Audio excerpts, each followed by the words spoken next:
No matter how much experience you have, keeping a beginner's mind is really important. One of my demand gen people decided to do this internal competition. We had 3 themes, and then we generated something like 300 ads using ChatGPT. And we broke a record with demos in a matter of like 3 months on doing this test. Every SaaS company should follow your lead on that one. We can't control everything, but we sure can put ourselves in the best position, being ready to catch that ball when it comes. The truth is, no one in B2B has really figured out lifecycle and sort of like the post-sale. And anybody that's in B2B, if you're not paying attention to your post-sale, you're leaving money on the table. Once you start thinking about the implications, it's a fundamental business shift, not just a marketing decision. The amount of work that's being done by cell phone is crazy. And that is like the dark channel for B2B. It is the next big opportunity that we have to engage customers. Behind the scenes, it was a small group of people that were doing everything. Welcome back to the GTM podcast. It's your host, Scott Barker. I want to know how this insane growth actually happened.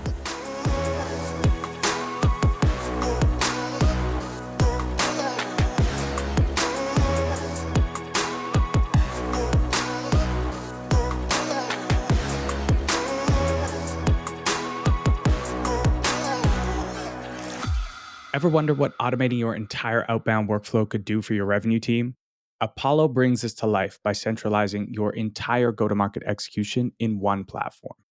Sellers using automation in their outbound efforts see a 70% increase in open rates and 4 times more meetings booked, while of course saving hours and hours on manual, tedious tasks that we all hate to do. Their tried and tested library of built-in workflow templates will help you get started from scratch, even if automated outreach is brand new to you. Topping the list of sales platforms, Apollo has over 7,000 reviews and a 4.8 star rating on G2. I'm a big fan. Go to apollo.io/GTM now so that you can schedule some time with their team to get set up and get successful using their platform. Now, on to the episode. Hello and welcome back, everyone, to the GTM podcast. Excited to be hanging out with you all again. I feel like I haven't done one of these in a little while. I was lucky enough to hop across the pond and spend some time recharging in Barcelona with some friends, but it feels good to be back and super excited for this conversation. I am joined by Adriana Miner. Adriana, welcome. Hi, Scott. Nice to see you. So Barcelona, huh? That I'm jealous. It was a good time. Too short, but Barcelona's got to be one of my favorite cities. Good food, good beaches, good music, good vibes. It's kind of what you want in a city, you know? Yeah, it's definitely in my top 10 cities for sure. And so I can see it's the Spanish and the Mediterranean culture, all wonderful there. Totally. And you're in San Francisco today, correct? I am. I'm visiting the Iterable headquarters. We just closed our fiscal year quarter Q2, and so came down for NOQ and also visiting some customers. But I'm actually based in Seattle, so closer to you, to Vancouver. Pacific Northwest, baby. We were talking about this right before we jumped on. This is our very short window for us to thrive in the Pacific Northwest. This is when it's all sun and everyone just lives on patios for 2 months, which is pretty great. Yep. It's we wait 9 months for this, and I don't like to travel during the summer because it's so beautiful. So, for if any of you are in Pacific Northwest or are interested, this is the time to come and visit us. Whether it's Vancouver, Seattle, Portland, all of those just wonderful places to go get some sunshine. Definitely. So Adri is the Chief Marketing and Strategy Officer at Iterable, an AI customer communications platform, and super impressive logo list that you get to work with folks like Redfin, Priceline, Volvo. And then prior to this role, you held senior leadership position at Tableau, right in that really crazy growth journey they had from 250 mil to $1 billion. Which obviously culminated in a successful Salesforce acquisition. Previous to that, been in a few different startups, including Artifact with its spinoff 10,000 Feet, also acquired by Smartsheet in 2019. So just such an incredible career, over 20 years of marketing experience. And, you know, looking back at all of that, Would you do anything differently? Oh, that's a great question. Would I do anything different? I think the only thing I would do is I'd push a little earlier to have more international experience. I actually started my career. I'm from Venezuela originally, and I started my career in an international nonprofit organization, which gave me the chance to. I worked a little bit in Germany, I worked in different countries, and that's how I came here to the United States. Um, and early on, I had this feeling that if I didn't want to be boxed in into just the Latin American, market. I wanted to do things at the U.S., but like I overdid it and really focus on just U.S. market, and I missed, and I've been chasing that ever since. Of course, with Tableau, I had an opportunity to work in a global company, have a global team. I worked a lot with international expansion, and I have it here in Iterable as well. So I really enjoy that part. It was one of those things that I felt like early on I was trying to overcorrect because I wasn't from the US. And I missed out on what I think could have been maybe like more aligned to my own values and desire, having a more consistent international experience. That's the only thing, but um, honestly, eh, yeah, looking back, I feel like I was in a lot of the times I had the great luck of being in the right time at the right places with the internet coming on and becoming a more of a commercial force in the economy. That's when I started my career at Digitas, even before Digitas was Digitas, Strategic Interactive Group. So I started my career doing digital marketing, and for the first 10 years in American Express, that was all really at the forefront of digital marketing, building websites, e-commerce websites, systems, email. I was part of at Amex. I was part of the team, the enterprise email team. So digitizing a lot of processes that used to be paper. I mean, that was like a big company transformation. I was at the forefront of that. And then when social media came, it came to up. It wasn't even called that. It was user generated content that really disrupted marketing. And that was a time where I had the opportunity to transition into PR and brand and really apply a lot of the technology background that I had accumulated in digital, but in a whole new way, and bringing in the power of storytelling. So the second part of my career, the second decade, was really dedicated to the power of story, bringing data and story together. And that taught me a lot. Not a lot of marketers have that opportunity balance. Balance, I think, led to views. So now that I'm in the third chapter of my career, as CMO, I really have the opportunity to bring those two things together. And I think a lot of the learning of managing teams, growing great performing teams, and cultivating talent. So I'm nothing but grateful about the opportunities I've had. I love it. I love it. Um, I guess to make that kind of actionable for listeners who maybe want some, international exposure and they're younger in their career. How do you set yourself up to be put in those positions when maybe your company is expanding to the UK or they're opening up a new market? Is it as easy as raising your hand, or what would you kind of give as pieces of advice for folks that maybe want to learn from your look back on your career and get some of that international exposure? Yeah, I think it is a combination, right? Like we definitely, it's not always about raising your hand, but I would encourage to start there because that's what you have. That's what you have control about.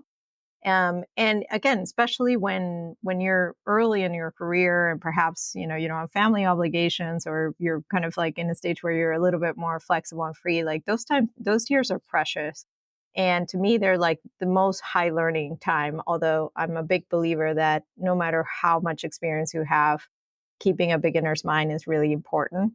But those years, that's why, like, volunteer for doing things, take on that extra project, maybe ask, and also express. Like, it's not like, your boss or your leaders are going to like read your mind, because, it's not easy for most people to just like pick up and go and move.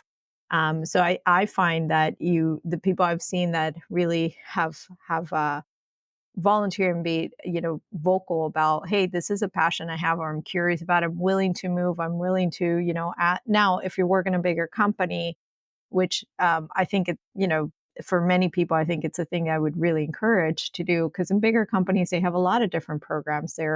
Many companies have, like Tableau actually had like a 3-month exchange where we would send somebody from the US as we were in high expansion mode. And actually, one of the people that work for me now, she went to Asia was in the Singapore office and in the Japan office for 3 months, and it was like really great learning and expansion. And honestly, like she just flourished there. That's how I got to like get to know her, and I've worked with her in a couple of different companies. Amex had programs like that. I know several companies that have programs that encourage people to have, foreign assignments for a bit, and that just really expands your mind. So that's one way of doing it.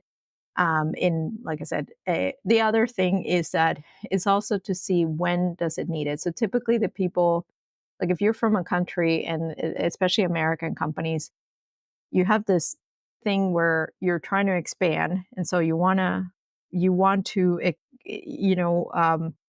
to recruit people from the area, because of course you have to adapt to local, but you still want to have some sense of culture, like the same culture of the company. You want to export it into a bid. And so many companies, those are the times, like when they're opening new offices or entering new markets, where typically they'll open up opportunities to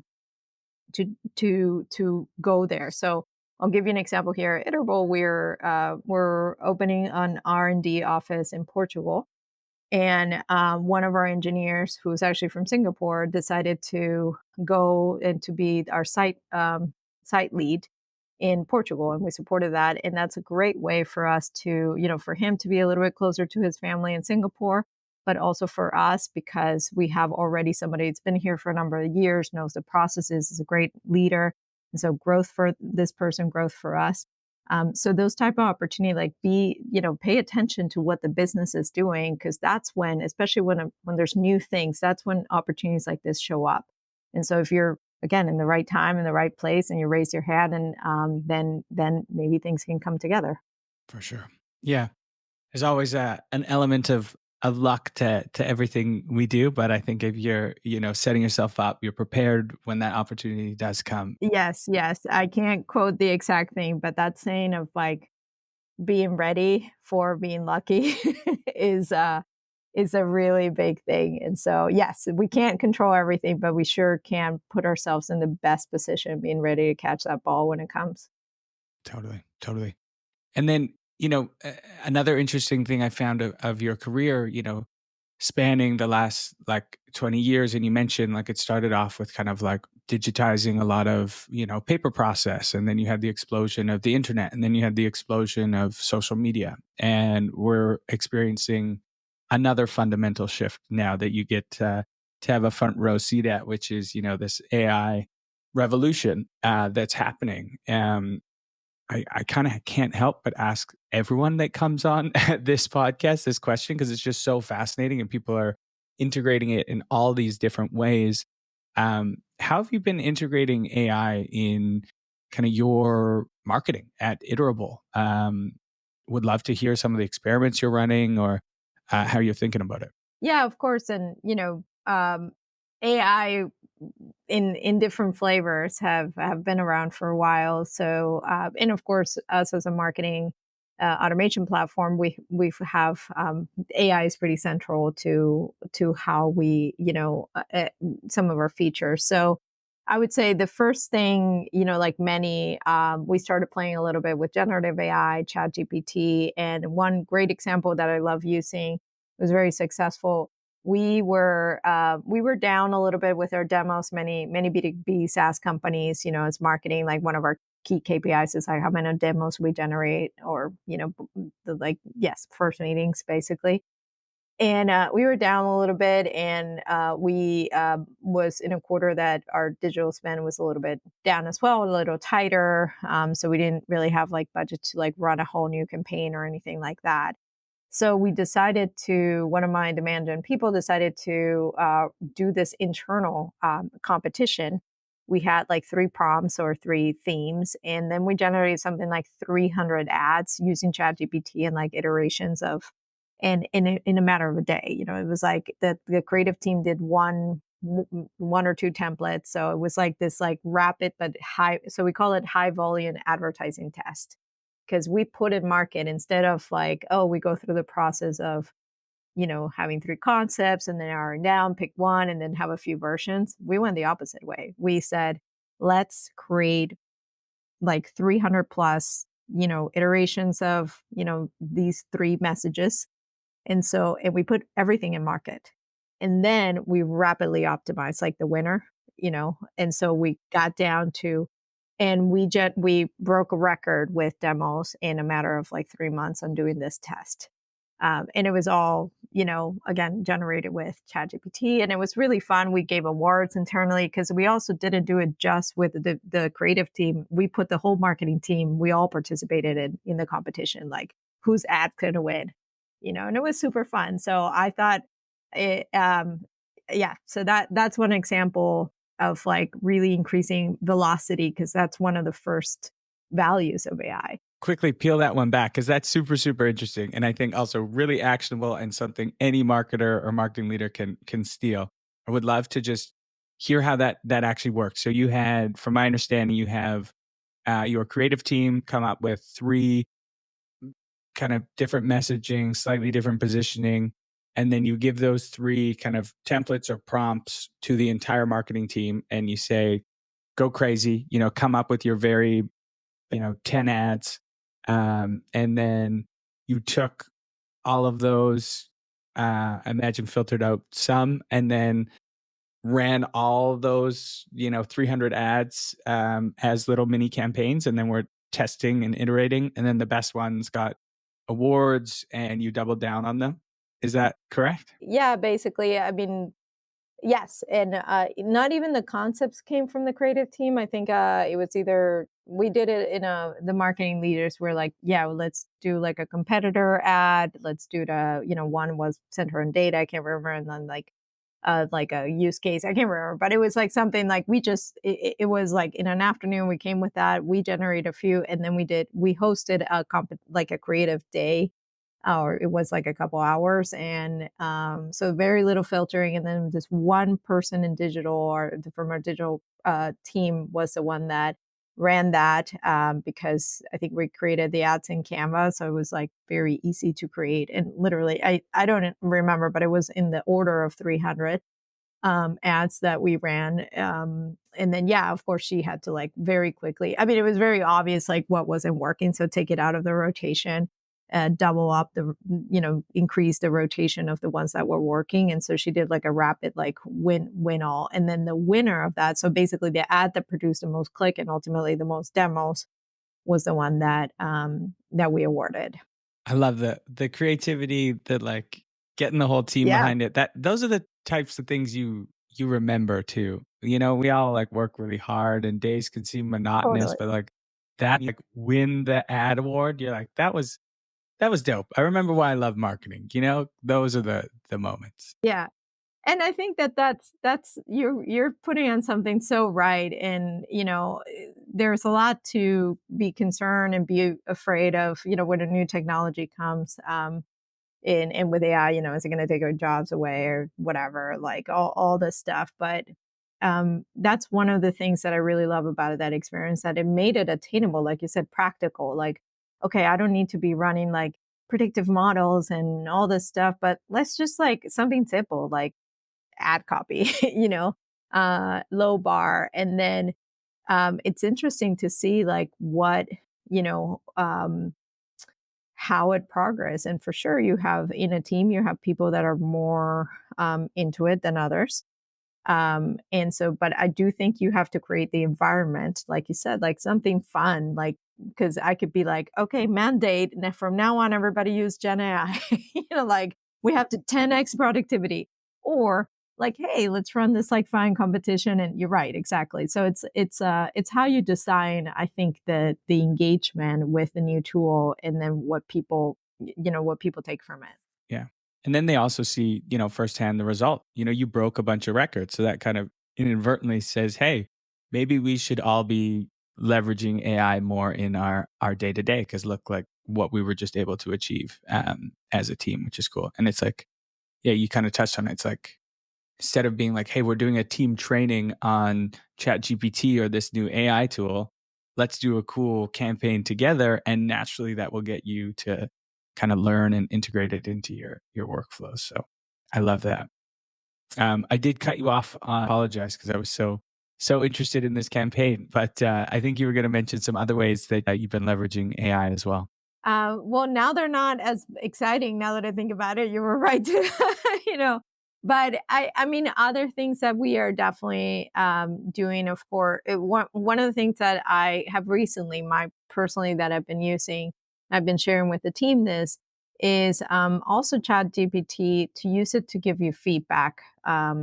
So, for example, you can write something, or and you can ask it to give, like, not just correct it or edit it for you, but actually give you feedback. Like, what do you think about this? What's missing? Why is it missing? And so it teaches you. I've learned this tip actually from my kids, because they use ChatGPT a lot for explaining them like a math problem, or like writing. And so seeing that, I was like, that's kind of interesting. It's actually really powerful as again, like a feedback tool. And I think it also normalizes. And then the third one, of course, a lot of experimentation similar to HY, but more like when it comes down to like, how do you optimize, whether it's subject lines, or how do you optimize, your segments, your campaigns, like all of that stuff. It's important to be like, the wonderful thing of AI is that it allows you to get much faster, not, putting aside the creative and like the sort of text, but you have to think of it as, it's like we all have like a mini data scientist next to us. And so if you think about that, the applying AI to helping you optimize, helping you analyze and optimize and rapidly iterate and experiment like what you're doing. Like, there's so many variables. I was just visiting a great client of us, a great customer, and we were just talking about like all the different variables that goes to, for example, in an email program, is it like volume, is it the subject lines, is it the creative, is it the segment, is it the time, is it the frequency? So that's just the email. So if you think about all of those variances, and then you do that, at a scale of like 40, 50 million, users, and you're sending, I don't know, 700,000, emails per day. Like, you need to use and rely AI to be able to like manage, optimize, scale those programs. So that's like our day to day, as especially in digital marketing, everything from our email program to our ads to our website. It is being able to test, experiment, and iterate and analyze at scale. We're going to take a quick pause from this interview to talk about hiring. Hiring for startups is really hard. You are battling the attention of smart, driven people, being bombarded with a ton of opportunities. Plus, it can be time consuming going through all the candidates and challenging to know who is the best fit.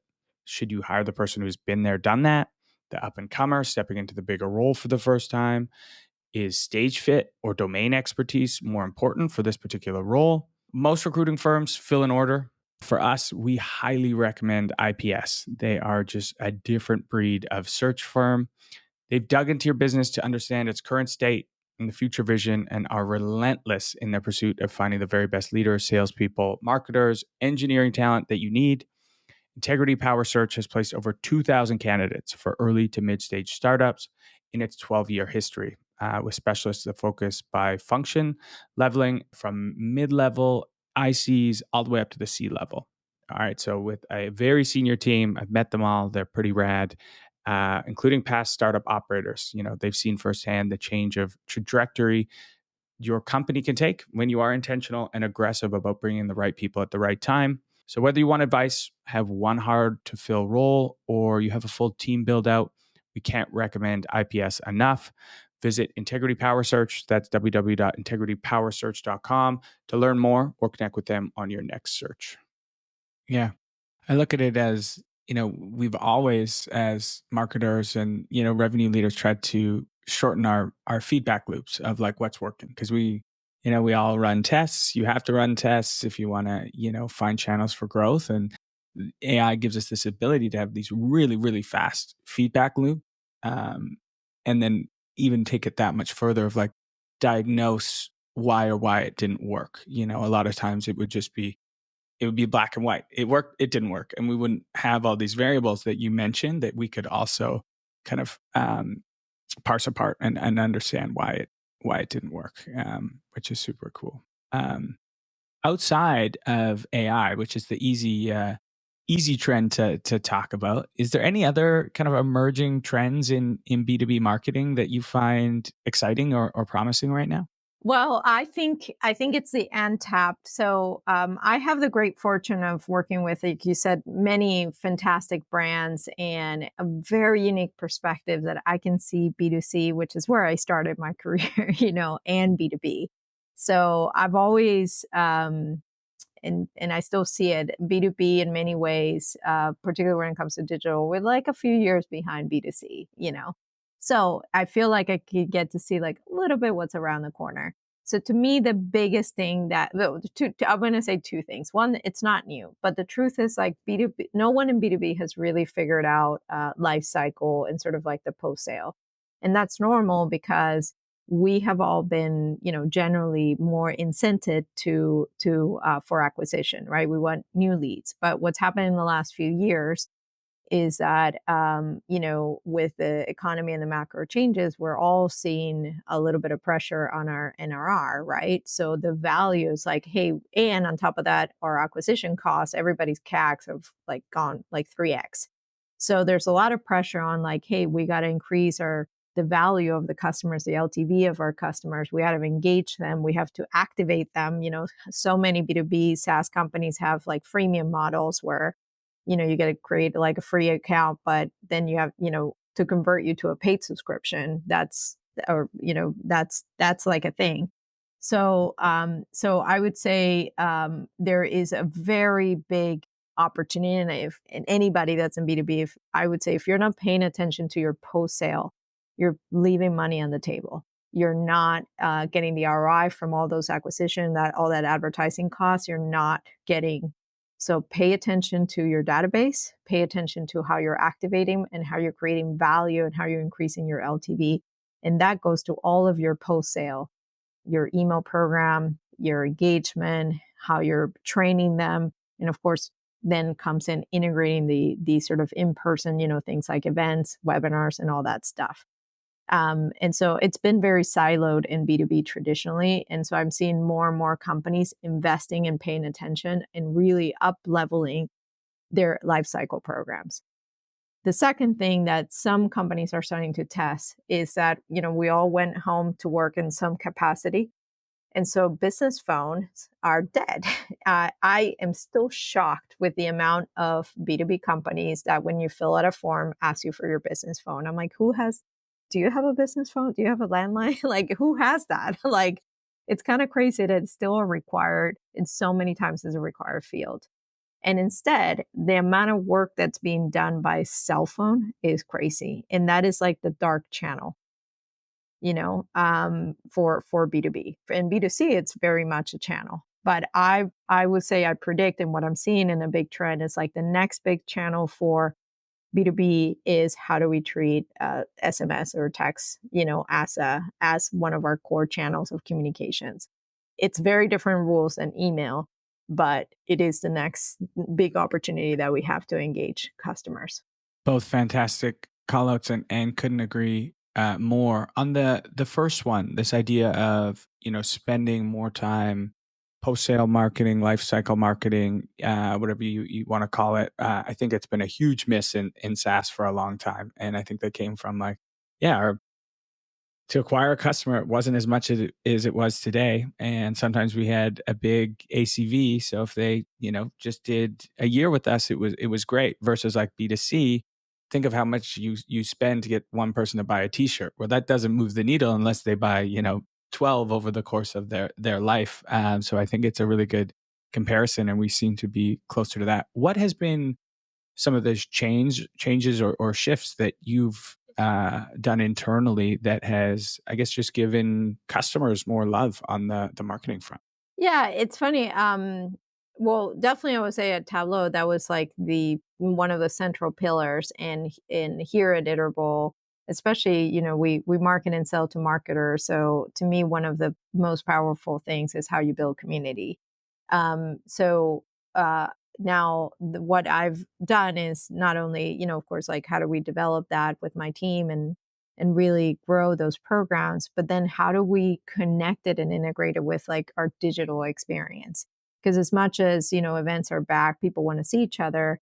That's still far in between. And so what happens in the online world or in the digital world, and integrating that experience, right? So for example, some of the programs really applying, like, okay, we launch a new feature, um, instead of blasting it to everybody, is like, well, who's let's apply segmentation intelligence from the get go. So it's more relevancy of uh, of of of programs, because just like the principle in B2C,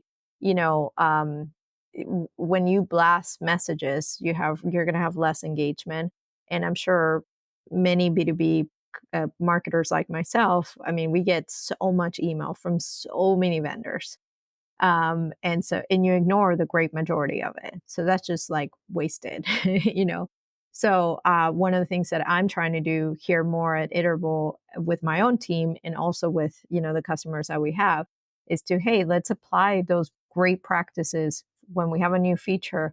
Let's really apply some smart segmentation, some smart personalization, so we increase relevancy, and therefore more likely for those people to adopt. And in Iterable, like many other companies, some of those new features are paid SKUs, so they are revenue generating. So then you can really attach, like a number to your program that you're doing. Been using kind of on the demand gen front to create net new demand on the customer, so that when they do hear from us, they know like, oh, Adri's sending me this because it's super important and relevant, and I'm going to open and respond to every email. Yeah. And actually, to that, something I forgot, like actually something very concrete this year, this fiscal year, for the first time, my demand gen team has a new business or new logo pipeline goal, and we have an expansion pipeline goal. So we've applied a lot. So we spent a lot of time building the same muscle, that we have for new logo, for, stages like a funnel build. We have, lead qualification, like all of and that's something that, like I said, most B2B companies haven't paid attention, but it starts with, what, like I'm sure I have a fantastic demand gen team led by Mike Fennell. And you know what? The day I put a number in front of that team, it's like, you're now responsible for this. This is part of your goals and your compensation. Guess what? They're like very rapidly building the muscle of okay, let's figure out how to do this. And like anything, it's not just marketing. You have to think about, okay, what's the follow up? Like we have MQLs for customers that are different than MQLs for prospects. And you have to then build like the follow up, and you have to like, okay, who is that, a CSM, is that a AM, like you have to figure out all of that stuff. So it's really a transformation of how you market and sell to your base, and how you retain our base, where marketing is part of it. It's not like, oh, that's like not our job. So so yeah, I would say we're not complete. We're in the middle of a very exciting transformation of really elevating, integrating a full, let's say, go to market strategy for our base. That's really cool. I think every SaaS company should follow your lead on that one and have marketing own an expansion pipeline goal. But I imagine, yeah, that's not a small undertaking. Once you start thinking about the implications, it's like, oh, like qualification's going to be different. Like the stages they're going to go through are different. We don't want to just like kick them to like an AE that they like. There is a lot. It's a fundamental business shift, not just a marketing decision. Yeah, and I mean, we use Salesforce too. Like even that, it's like, oh, you gotta create a different, field, and how do you capture just like the concept of pipeline, expansion pipeline, it's not something that is like set in any of the systems that are built for B2B. So you have to like really think through and kind of build it. So yeah, exactly. There is a lot. It's a build. It's a whole. That's why I keep saying I keep saying this is a new muscle, but I should say like this is like a new house that we're building. It's like, yeah. Not a new muscle; it's a whole new body that we're we're interacting with. Um, that's cool. Though. Well, I would love to hear once you're kind of on the other side of this transformation how it's going, and hopefully you write about it, or we'll have you on the podcast, because I really do think every SaaS company should follow your lead. I know you are running around San Francisco and you have a ton of meetings. But I could pick your brain absolutely all day. But I want to get to the final two questions. And these are important ones. These are ones that we always ask, and I love the answers to them. First question is, what is one thing that revenue leaders believe to be true that you think is bullshit or no longer serving us? Could be a tactic, a strategy, old ways of thinking. A single source attribution models. And I have to say, like, tied to that, this idea of just like it's a very old school ideas like performance marketing or this like last click, like, oh, it's this one ad that created, if I just put, it yes, we get overly obsessed with trying to justify like one channel instead of really thinking of marketing as a portfolio. And it's not just marketing, it's like sales. Like I often say, do you know what's the biggest branding opportunity in B2B? I don't know. Sales decks. Yeah. A prospect, they will see sales decks way more often than your website, your events, your ads, way more. So because in B2B it's sales led. And so I think marketers don't pay enough attention to how are you using that, because it's another channel. You have to think about like the life cycle. And if you don't, like you have to think like, okay, in the life of a prospect to customer, what do they see the most? What are your points of interaction? And you will very quickly realize that sales decks are the thing they see the most, the artifact they see the most. And so a lot of people don't pay attention to what's said. How do you make it? How do you, and there are companies, which by the way, Salesforce, I think they have such a great discipline. It's one of the things I learned the most in that company. And that's where I honestly got this point about their sales decks are great. They're always on brand. Doesn't matter who does it in the company, always on brand. And not just like visually, but the way the message, the story, like they have a excellent brand discipline in their sales deck and in everything they do. It's very consistent across. Like no matter where you go, if you see a Salesforce thing, it's a Salesforce thing. Like it looks, it feels, it behaves like a Salesforce. And I think that's one of the greatest strengths of that company that we can learn from. So yeah, maybe that's another tip there. Yeah. That's a good one. And know that it's a constant process of iteration and improvement. I think, marketing teams can fall prey to, revisiting it maybe like once a quarter and then that's it. But you're getting so much data now in real time. Like you could argue that every demo that's done, if you have like AI running in the background, you can tweak and adjust and understand what the customer and what is resonating, more and more. So I think that was a great call out.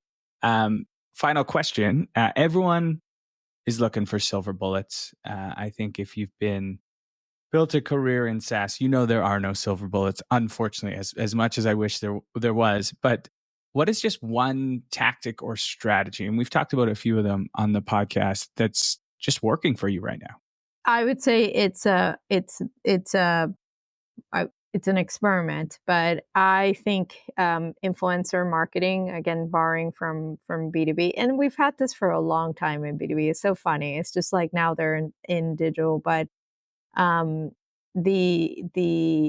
gosh, I now I have another one of those things that you asked me. I'm like, the other thing is like people have moved on from traditional like analyst reports for the most part, and back to one of the things that are working the most for us, like really like public reviews, like software reviews have taken over. So for us, it works really, really well. It's one of our most effective programs and efficient and lead and reputation and all those things. So we invest, and so I think like people are, uh, yeah, it's a good place to look. And outside of like your paid programs, is how do they work together? I put all that umbrella on organic, right? And so and when people think organic, they're just thinking SEO, but I'm thinking more like influence marketing, like how do you use ambassadors? How do you use your community? How do, social media, so basically, how do you increase your influence and your reach? How do you activate word of mouth? And so for us, for companies like my size, that is a very powerful tool because it's the only thing that you really can put on the same level or more than bigger companies. Like no matter how great my paid programs are, it's a matter of dollars. So I'm not going to have the dollars in a Salesforce just for size wise, but I can certainly compete at the same level and even better with my word of mouth, my organic, my influence marketing portfolio of things. Yeah, it feels like the buyer now is like just craving authenticity. And a lot of the things you mentioned, views and influencers like that allows you to create this like organic authenticity because a lot of people know, yeah, the analyst is pay to play. And a lot of these things we ran for a long time are pay to play. And also there's like what, 3 tech reporters left in the world. I'm like, and so like traditional PR, I was telling a friend of mine, I'm like, it's very telling. Traditional PR is sort of like in the decline. And so exactly building your own and things like this, like podcasts and authentic and content and building your own channels. And all we have to look is at the bigger world. Like it's very telling that, when Biden just stepped down from the presidential campaign, the president of the United States, the way he announced it wasn't through, normally that would be like a press conference, like that would be the normal thing. No, he put it on X and he published his own letter. So it's very telling, like pay attention what's happening, because usually too, like the marketing, the marketing trends typically start in politics. And so, like, you pay attention to those things. And now in the US with the presidential campaign, we're seeing a lot of interesting things happening, from a marketing perspective. So I invite everybody, obviously this is not a partisan call, but pay attention to the dynamics of happening because that's, culture starts to like shift in there. And so you apply that and you take it back to the corporate world.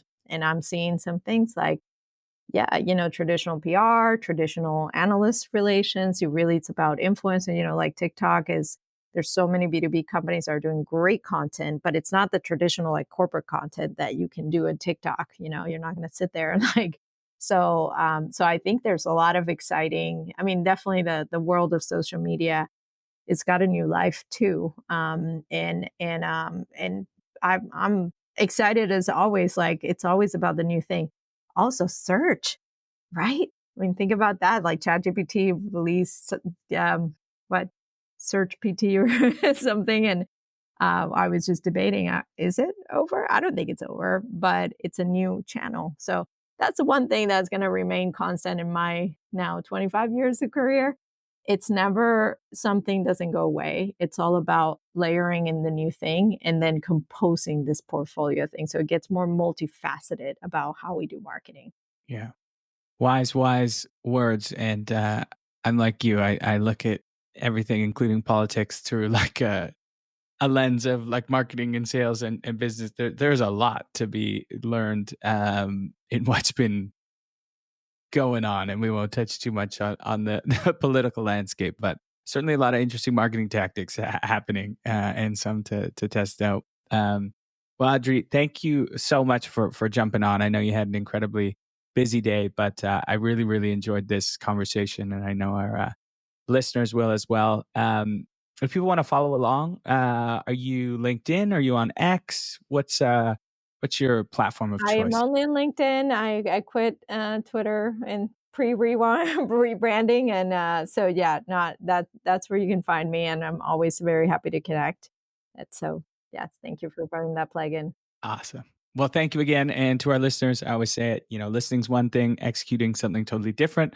Hopefully this conversation spurred some ideas as it did for me. And I hope you have a great week, and we'll see you next episode.